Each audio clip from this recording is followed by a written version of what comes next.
बिस्मिल्लाहिर्रहमानिर्रहीम। अस्सलाम वालेकुम स्टूडेंट्स, मैं हूं हसन फरीद, आपका फिजिक्स टीचर। स्टूडेंट्स, आपको मालूम है हम गाज़िस लॉ की एप्लीकेशंस पढ़ रहे हैं। एक एप्लीकेशन हम लोगों ने पढ़ लिया, आज हम दूसरी एप्लीकेशन पढ़ेंगे। ये बात मैं आपको बताता चलूं कि हम लोगों ने पहले ही ये पढ़ लिया है कि गाज़िस लॉ की जो भी एप्लीकेशन होगी उसमें हमारा पर्पज एक ही होगा, और वो ये होगा कि हमने डिफरेंट सिचुएशंस में इलेक्ट्रिक इंटेंसिटी फाइंड आउट करनी होगी। तो आज की इस एप्लीकेशन में भी डेफिनेटली हमें इलेक्ट्रिक इंटेंसिटी फाइंड आउट करनी होगी, लेकिन आज की सिचुएशन क्या है, वो क्या सिनेरियो है जिसमें हमें इलेक्ट्रिक इंटेंसिटी फाइंड आउट करनी है। आइए जरा देखते हैं आज के लेक्चर में। स्टूडेंट्स, आज का हमारा आर्टिकल बेसिकली क्या है? आज का हमारा आर्टिकल है जी electric field intensity due to an infinite sheet of charges. Infinite का मतलब क्या होता है स्टूडेंट्स? इन्फिनिट का मतलब होता है कोई चीज इतनी बड़ी हो कि वो कभी भी खत्म ना हो। इन्फिनिट साइज का ये मतलब होता है। तो आज हम लोगों ने सबसे पहले क्या इमेजिन करना है? हम लोगों ने इमेजिन करना है कि हमारे पास एक शीट है और वो शीट जो है वो इन्फिनिट साइज की है, यानी वो इतनी बड़ी शीट है कि वो कभी भी खत्म नहीं होगी। अब डेफिनेटली इतनी बड़ी शीट मैं तो नहीं दिखा सकता यहां पर, क्योंकि यहां पर मेरे पास थोड़ा सा हिस्सा है जहां पर मैं आपको कोई ना कोई फाइनाइट, कोई महदूद चीज ही दिखा सकता हूं।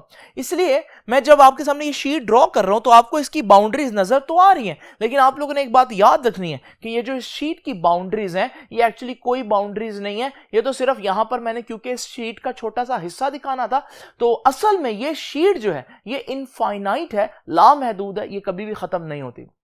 अगली बात जरा ध्यान से देखिए कि इनफाइनाइट शीट तो ले ली मैंने, लेकिन आज के आर्टिकल में इनफाइनाइट शीट की बजाय इनफाइनाइट शीट ऑफ चार्जेस है। तो मैं क्या करता हूं, मैं बहुत सा पॉजिटिव चार्ज इस पूरी शीट के ऊपर यूनिफॉर्मली डिस्ट्रीब्यूट कर देता हूं। तो ये हमारे पास जो है ये इनफाइनाइट शीट ऑफ चार्ज हो गए। नाउ स्टूडेंट्स जरा तवज्जो कीजिएगा, आज का हमारा आर्टिकल क्या है?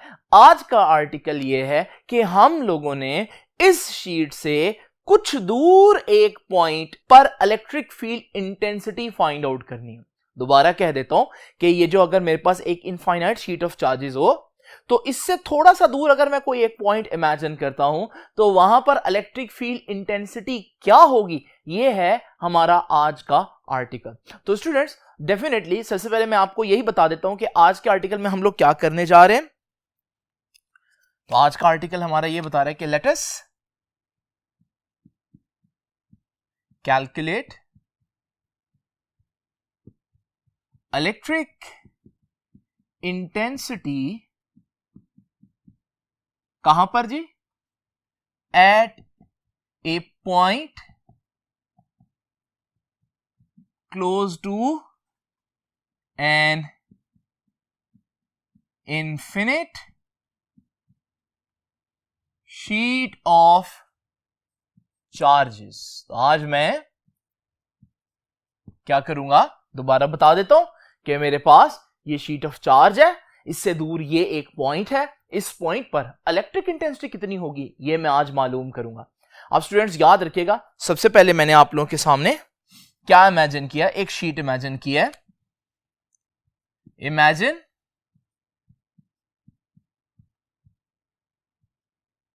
A sheet of an infinite extent.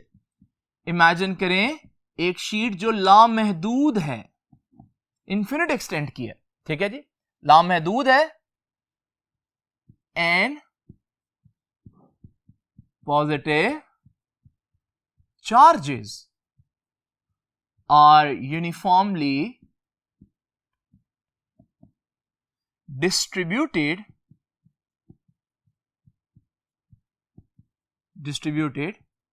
Over this sheet. और उस शीट के ऊपर पॉजिटिव चार्जेस मैंने डिस्ट्रीब्यूट किए हुए हर जगह पर, लेकिन कैसे? यूनिफॉर्मली। यूनिफॉर्मली का मतलब है कि आप देखें हर जगह पर हमारे पास चार्जेस जो है वो बराबर फासले पर हैं। आपको ऐसा नहीं लगेगा कि कहीं पर चार्ज ज्यादा मिकदार में और कहीं पर कम है, बल्कि आपको लगेगा कि हर जगह चार्ज की जो क्वांटिटी है वो ऑलमोस्ट सेम है। इसका मतलब है ये, इसे कहते हैं यूनिफॉर्म डिस्ट्रीब्यूशन ऑफ चार्ज। याद रखिएगा स्टूडेंट्स, क्या ये इनफाइनाइट शीट दिखाई मैंने आपको? नहीं, इनफाइनाइट मैं दिखा नहीं सकता, इसलिए मैंने उस इनफाइनाइट शीट का एक फाइनाइट पार्ट, एक महदूद हिस्सा मैंने आपको दिखाया। असल शीट तो इनफाइनाइट होगी। तो याद रखिए कि ये बात भी मैं कह देता हूं कि a finite portion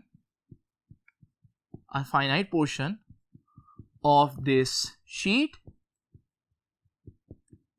is shown here. तो यहां मैंने इस डायग्राम के अंदर उस इनफाइनाइट शीट का एक फाइनाइट हिस्सा आप लोगों के सामने शो किया.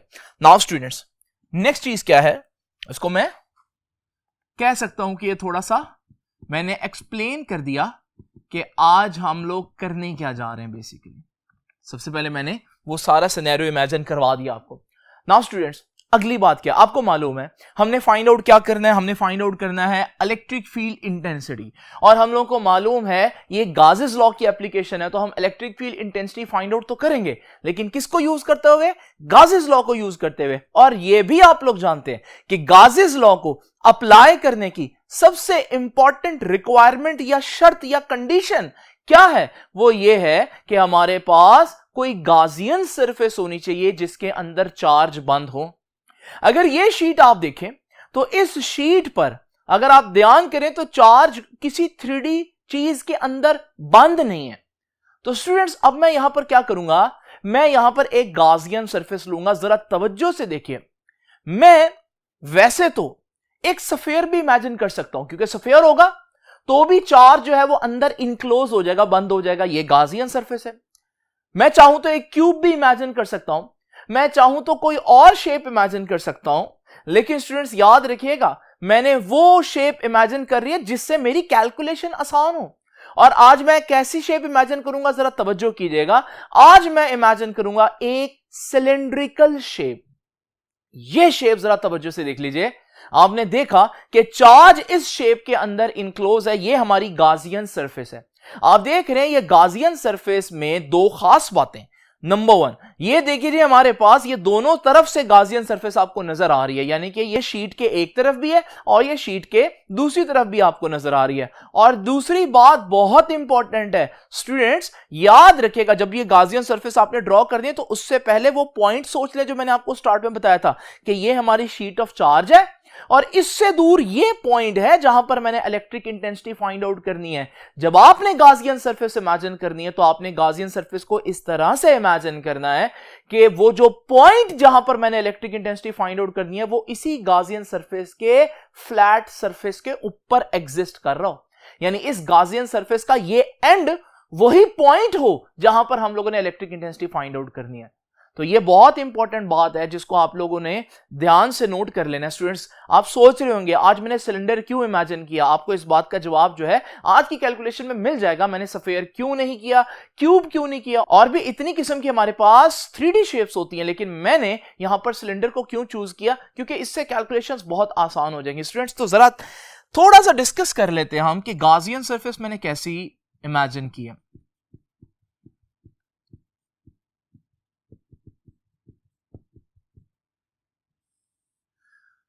तो आपको मालूम है गाजियन सरफेस तो मुझे इमेजिन करनी थी, क्योंकि गाजियस लॉ तब तक लग ही नहीं सकता. तो याद रखिएगा हमारे पास गाजियन सरफेस में कौन सी इमेजिन कर रहा हूं कि imagine a cylindrical Gaussian surface. A cylindrical Gaussian surface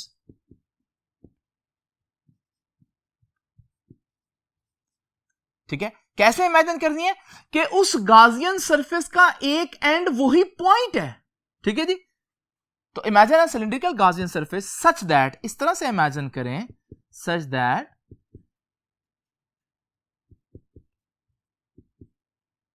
it's one end, उसका एक सिरा जो है कंटेन्स द पॉइंट, उस पर वो पॉइंट आ रहा हो where E, electric intensity, is to be calculated जहां हम लोगों ने इलेक्ट्रिक इंटेंसिटी कैलकुलेट करनी है, वो इलेक्ट्रिक इंटेंसिटी वाला जो पॉइंट है वो उसी गाजियन सरफेस के सिरे पर आ रहा हो। अच्छा, आपको मालूम है क्योंकि सिमेट्रिकल चीज है, इसी तरह का एक पॉइंट इस तरफ भी एग्जिस्ट करता होगा, तो वो पॉइंट इधर भी आ रहा होगा।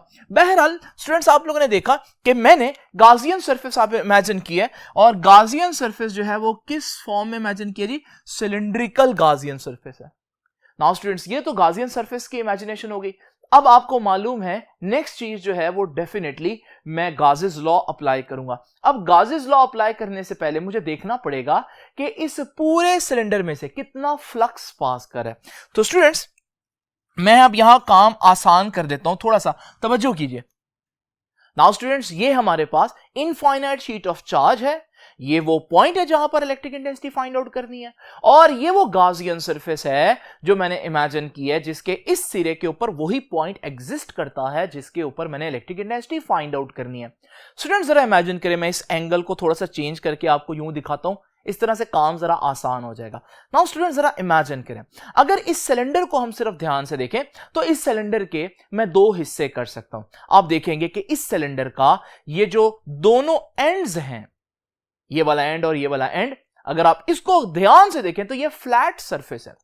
तो मैं कह सकता हूं कि इस गाजियन सरफेस का एक तो फ्लैट सरफेस बनती है, और प्लस अगर आप ये जो हाईलाइटेड एरिया है, जो कर्व्ड सरफेस है, इसको देखिए तो ये हमारे पास दूसरा हिस्सा, यानी कि मैं कह सकता हूं कि हमारी जो पूरी गाजियन सरफेस है वो दो डिफरेंट सरफेसेस से मिलकर बनी हुई है। नंबर वन, वो किनारों पर जो फ्लैट सरफेसेस है, और नंबर टू, ये जो सारा कर्व्ड सरफेस है। तो स्टूडेंट्स, मैं अलग-अलग कैलकुलेशन करूंगा दोनों पर, तो मैं दोनों पर अलग-अलग फ्लक्स फाइंड आउट करूंगा। तो याद रखिएगा, मैं पहले कहता हूं कि फ्लक्स थ्रू फ्लैट सरफेस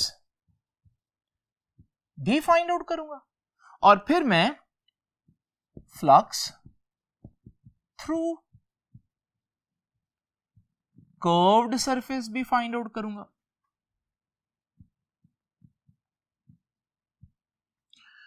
तो जरा तवज्जो कीजिएगा स्टूडेंट्स, पहले हम देखते हैं flat surface.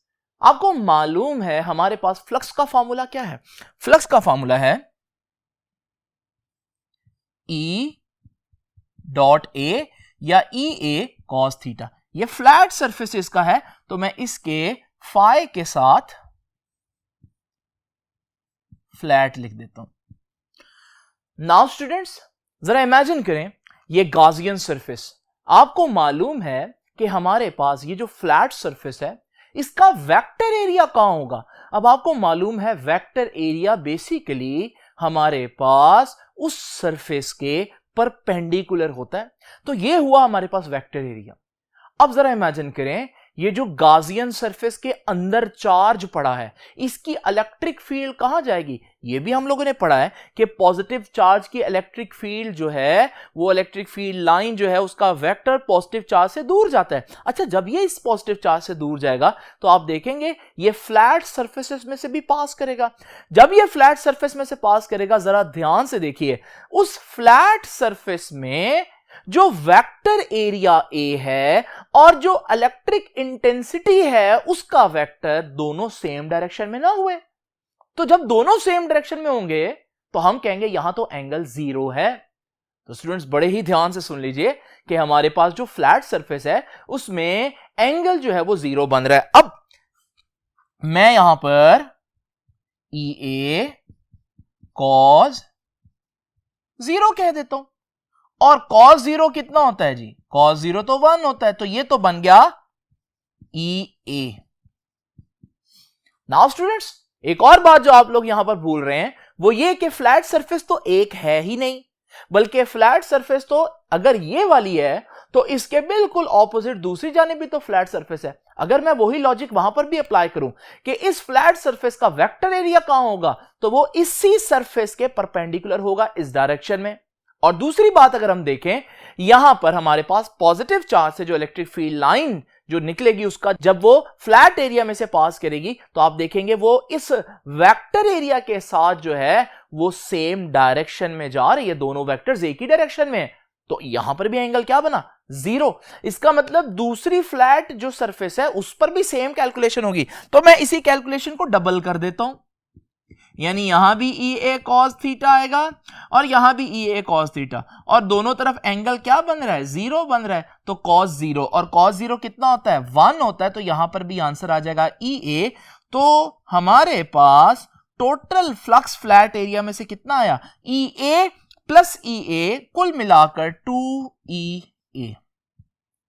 So this is the flux passing through the flat surface of the Gaussian surface.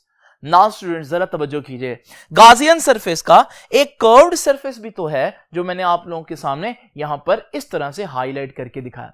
Now student जरा तवज्जो कीजिए, अब ये बहुत इंपॉर्टेंट बात है, जरा ध्यान से देखें। हमारे पास अगर इस कर्व्ड सरफेस पर मैं वेक्टर एरिया देखूं तो आपको मालूम है कर्व्ड सरफेस के ऊपर परपेंडिकुलर एरिया या वेक्टर एरिया या नॉर्मल एरिया वो ऐसे होगा इस डायरेक्शन में। अब जरा तवज्जो कीजिए, अगर मैं पूरी कर्व्ड सरफेस के ऊपर देखूं तो हर डायरेक्शन में इसी तरह से वेक्टर एरिया जो है वो ड्रॉ कर सकता हूं। अब आपको मालूम है जब हमारे पास चार्ज में से इलेक्ट्रिक फील्ड लाइन जो है वो उसका वेक्टर निकलेगा, तो आप जरा तवज्जो कीजिए, वो वेक्टर जो है इलेक्ट्रिक इंटेंसिटी का वो वेक्टर एरिया के साथ तो परपेंडिकुलर नहीं है।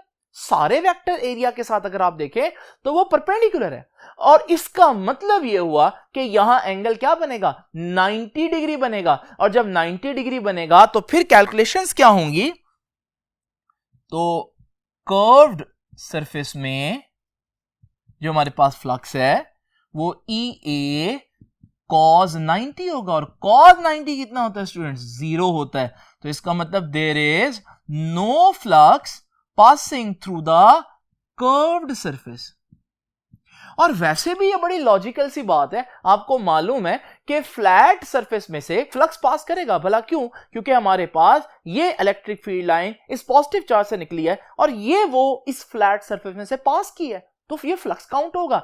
लेकिन आपको मालूम है इस पूरी शीट में ये जो दरमियान में पॉजिटिव चार्ज गाजियन सरफेस के अंदर है, आपको मालूम है इसके ऊपर भी पॉजिटिव चार्ज है, इसके नीचे भी पॉजिटिव चार्ज है। तो इसकी इलेक्ट्रिक फील्ड लाइन को जो है ना वो ऊपर जा सकती क्योंकि ऊपर से भी रिपेल होगी, ना वो नीचे जा सकती क्योंकि नीचे भी पॉजिटिव चार्ज है वो भी रिपेल करेगा। तो इसकी जो फील्ड लाइन है वो बिल्कुल स्ट्रेट जाएगी। जब स्ट्रेट जाएगी तो वो इस कर्व्ड सरफेस में से डेफिनेटली पास नहीं कर सकती, वो इसके पैरेलल चलती रहेगी लेकिन उसमें से पास नहीं करेगी। तो उसमें से जब पास नहीं करेगी तो डेफिनेटली इस कर्व्ड सरफेस में कोई फ्लक्स काउंट नहीं होगा।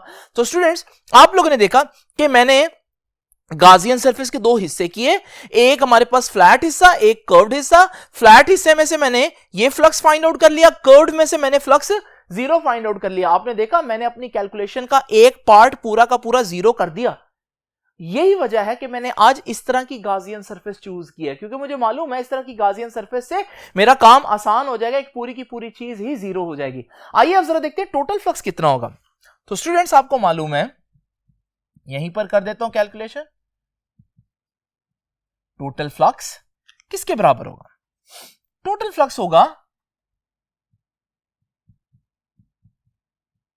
कर्व्ड सरफेस का फ्लक्स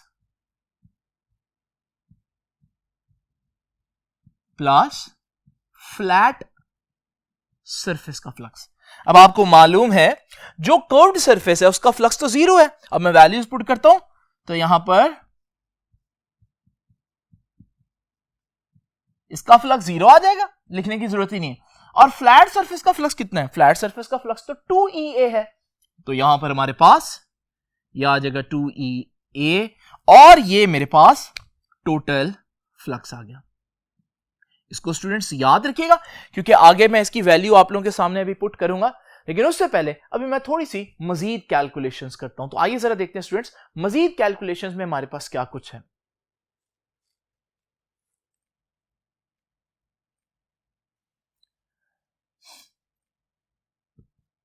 नाउ स्टूडेंट्स अप्लाई करते हैं गाजेस लॉ।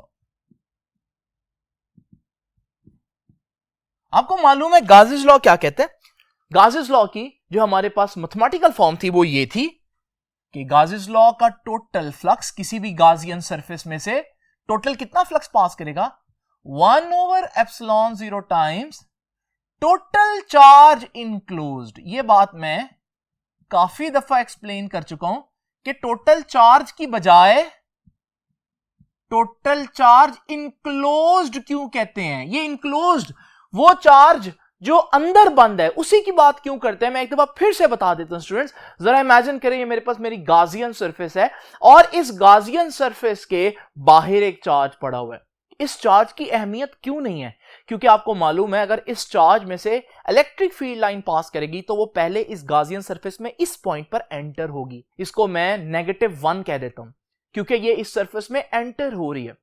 नाउ स्टूडेंट्स, जब ये फील्ड लाइन इसमें एंटर हुई है तो आपको मालूम है गाजियन सरफेस में से गुजरने के बाद इसने कहीं ना कहीं इस गाजियन सरफेस में से निकल भी जाना है। जब ये निकलेगी तो आपको मालूम है ये फ्लक्स हम पॉजिटिव कंसीडर करेंगे।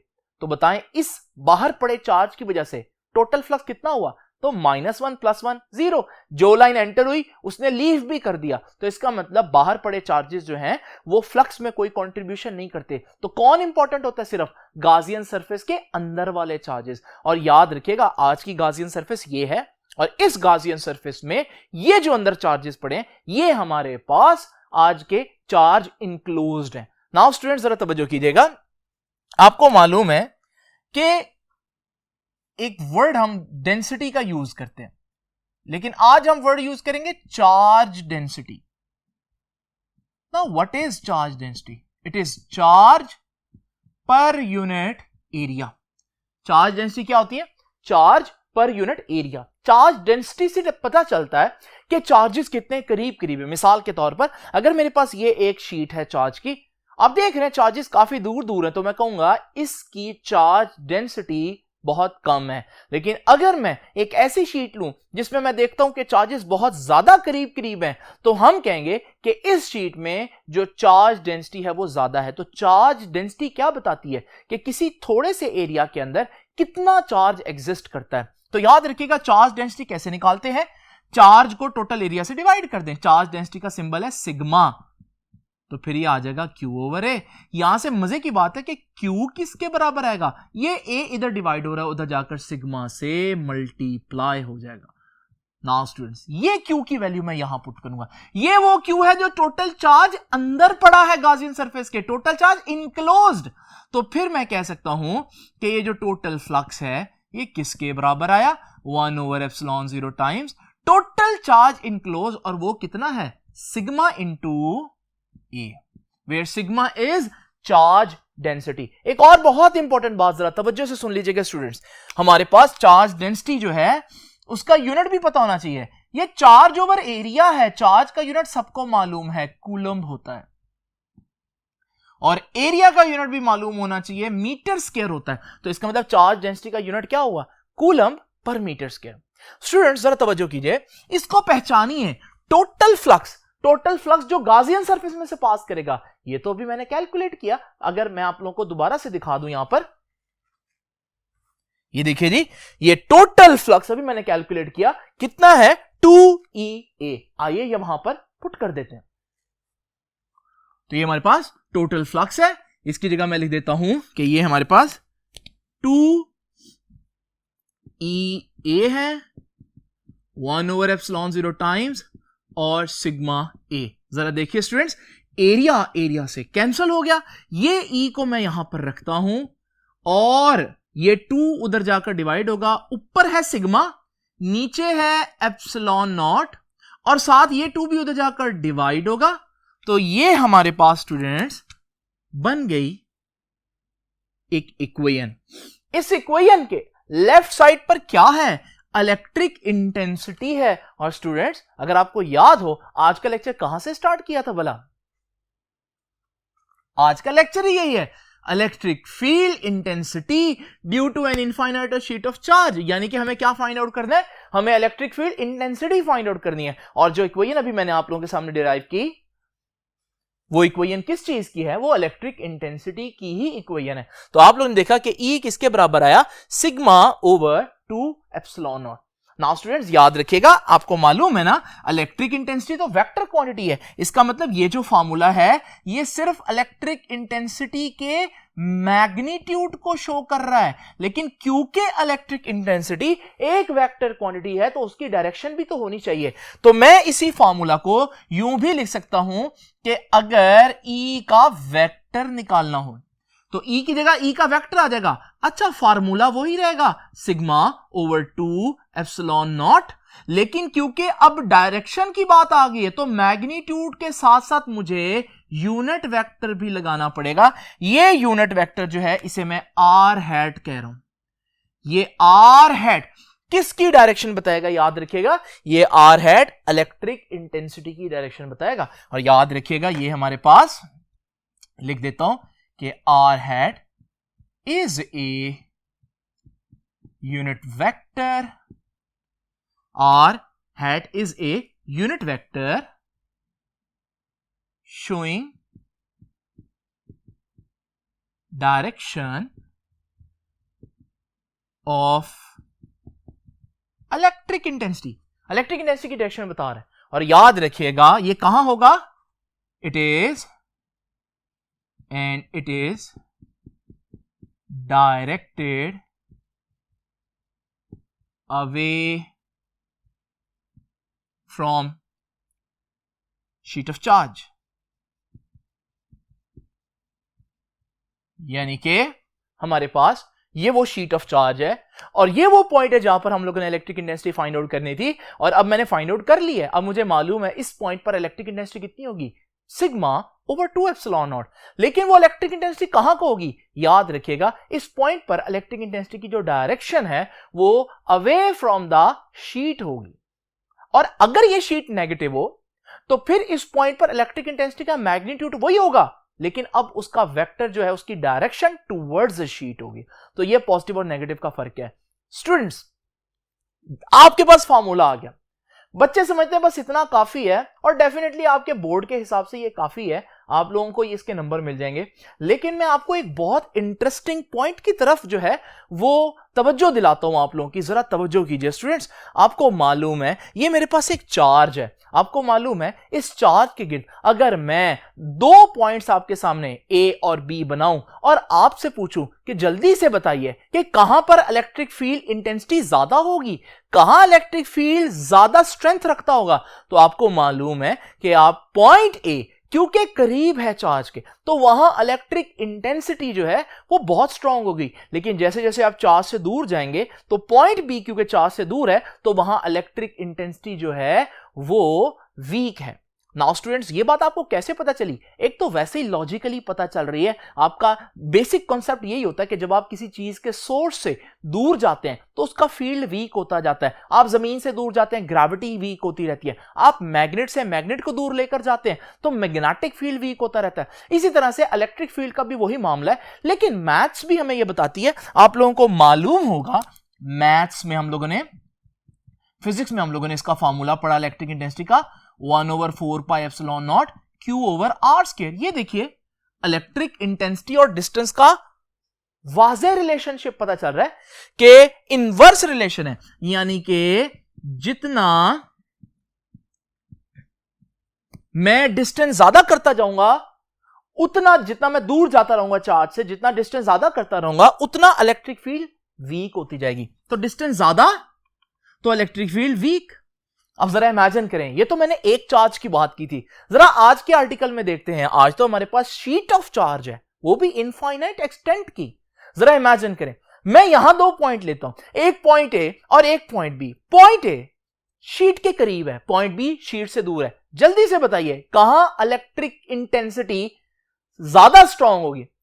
बच्चे फौरन से पॉइंट ए की बात करेंगे, लेकिन स्टूडेंट्स यहां आपको रुकना होगा और तवज्जो से मेरी बात सुननी होगी। अगर आप आज का फॉर्मूला देखें जो इलेक्ट्रिक इंटेंसिटी का है, उस फॉर्मूला में कहीं पर क्या डिस्टेंस आ रहा है? हरगिज नहीं, आर नहीं आ रहा। असूलन लॉजिकली अगर हम देखें तो दिल कहता है कि यार पॉइंट ए पर इलेक्ट्रिक इंटेंसिटी ज्यादा होनी चाहिए और पॉइंट बी पर इलेक्ट्रिक इंटेंसिटी कम होनी चाहिए, क्योंकि आप जो है वो शीट ऑफ चार्ज से दूर चले गए हैं। लेकिन स्टूडेंट्स अगर फार्मूले की तरफ देखें तो फार्मूला ये कहता है कि हमारे पास डिस्टेंस तो कहीं आ ही नहीं रहा, डिस्टेंस तो मैटर ही नहीं करता।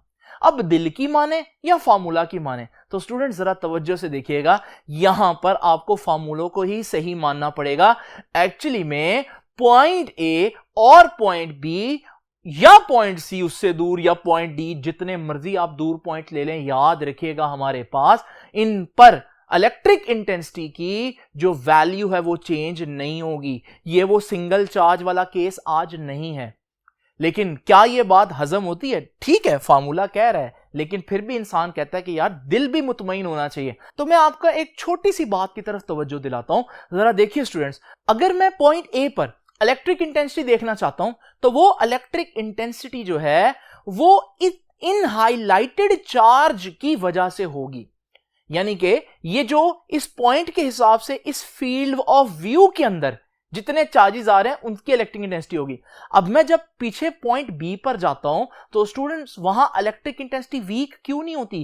क्योंकि फील्ड ऑफ व्यू बढ़ जाता है और यहां के हिसाब से जब मैं देखता हूं तो ज्यादा चार्जेस जो है वो कंट्रीब्यूट कर रहे होते हैं। तो इस वजह से जैसे जैसे आप दूर होते रहते हैं फील्ड क्यों नहीं वीक होता? क्योंकि जितना आप दूर होते हैं उतने ज्यादा चार्जेस आपके फील्ड ऑफ व्यू में आ जाते हैं। आप और दूर जाएंगे और ज्यादा चार्जेस जो है वो आपके फील्ड ऑफ व्यू में आते जाएंगे। तो ज्यादा चार्जेस आएंगे तो वो ज्यादा कंट्रीब्यूट करेंगे, तो वो जो फील्ड ने कम होना था वो नहीं होगा, उतना ही फील्ड ऐड भी हो जाएगा, एक्स्ट्रा जो चार्जेस आपके व्यू में आएंगे। स्टूडेंट्स ये थी उसकी रीजन जो मैंने आप लोगों को बता दी है। आज का आर्टिकल यहां खत्म होता है। अब हमारे पास 2 एप्लीकेशंस जो है वो गाज़ीज़ लॉ की कंप्लीट हो चुकी हैं और अब हम डिस्कस करेंगे इंशाल्लाह नेक्स्ट लेक्चर में 3rd एप्लीकेशन। इस एप्लीकेशन में क्या खास बात होगी ये हम जानेंगे नेक्स्ट लेक्चर में। तब तक के लिए अल्लाह हाफिज।